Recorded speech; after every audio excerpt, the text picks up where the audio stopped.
how do we, with scant resources, to even keep people, if you pardon the expression, cadres doing this full time, then how are we going to help members? How do we, if we can't help ourselves? And I'm not proposing any kind of solution. That's not really my role. I'm more a black pill depressive guy. But that is a challenge that organizing the left will need to manage or overcome. Right. So,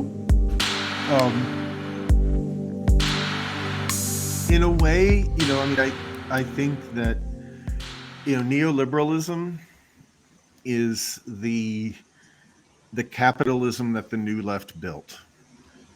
I would, expensive, painful. That, again, like, if we think of capitalism as politically constituted, and it is politically constituted, it is not just some economic system and then there's a politics, right? It requires to be reconstituted as a state and political order. And its only resources for that, as I said before, are the discontents that it itself generates.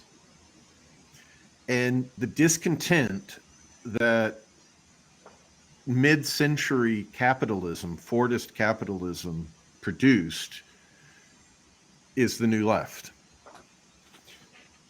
And just to say one more thing about the new left, what I'm trying to tell people, the young people who I hope listen to this, is that you have to go through the new left, right? They tower over us because they actually much more deliberately attempted to address the historical crisis than the millennials did.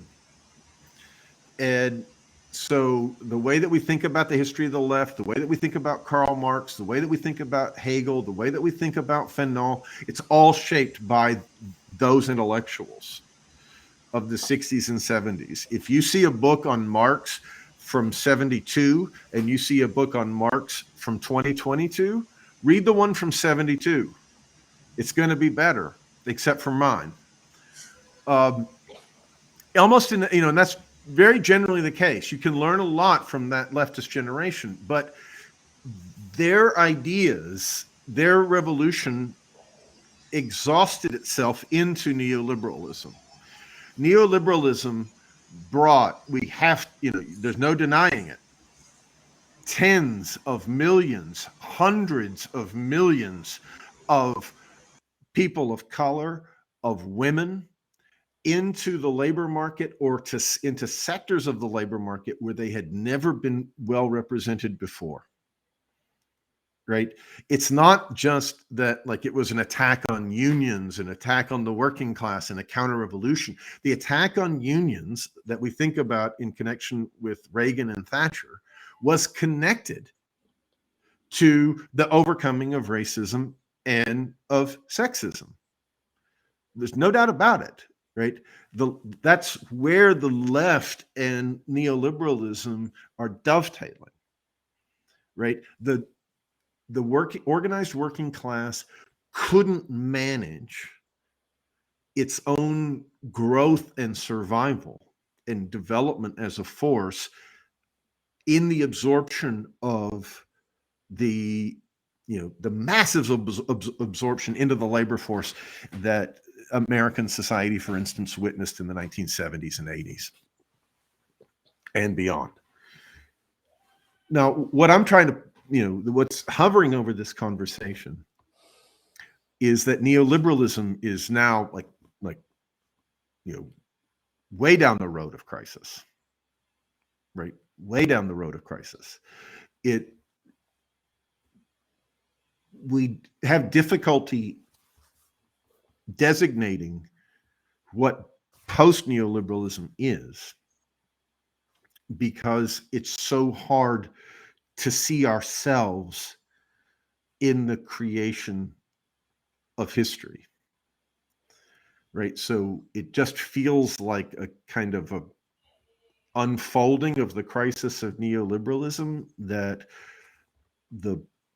society scarcely participates in, or certainly that the left scarcely participates in.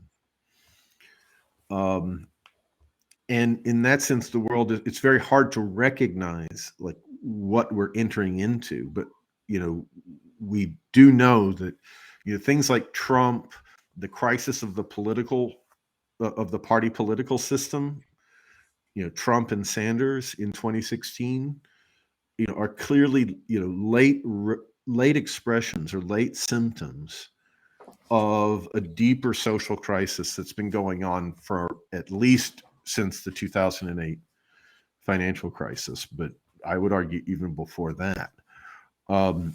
So we live in a very opaque world. And, what I think it's important for us to do, Kuba, is, I think that we look in, the young people, or maybe, I don't know how old you are. I guess you're probably a millennial. I think that, Kuba and I are in our 40s. I see.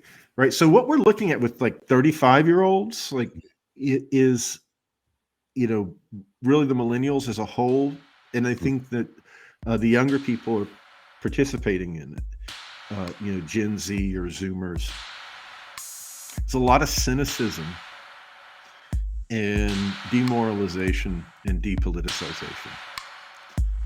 And, obviously our powers are poor and limited.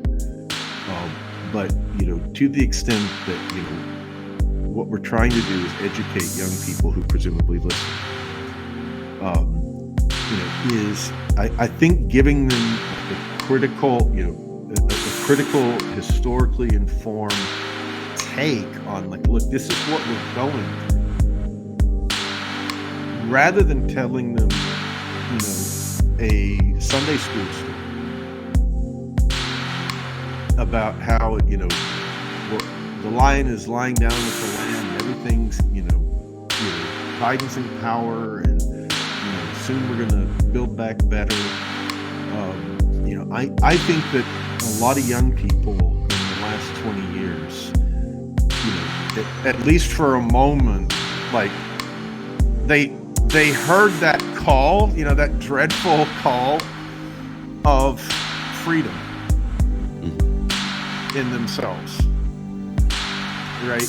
Which doesn't make you happy. It doesn't have to make you unhappy. It doesn't have to make you poor. And it doesn't have to make you live a life without love or friends. And sometimes people use leftism as an excuse to be unhappy. And it doesn't have to be, it shouldn't be, right? We make friends, we find lovers, all the rest, maybe through our leftist activity or other means. But that call of freedom is just something you can't shake once you've heard it. In my experience, right? The question does come, like, okay, like I want to be good to my friends, and I want to help my mother, and I want to help my wife, and I want to help my brother, but at the end of the day, what am I contributing? Thank you for watching. Please don't forget to hit like and subscribe on your way out. You can catch the live stream of This is Revolution every Tuesday through Thursday at 6 p.m. Pacific Time and Saturday, 9 a.m. Pacific Time. This is Revolution.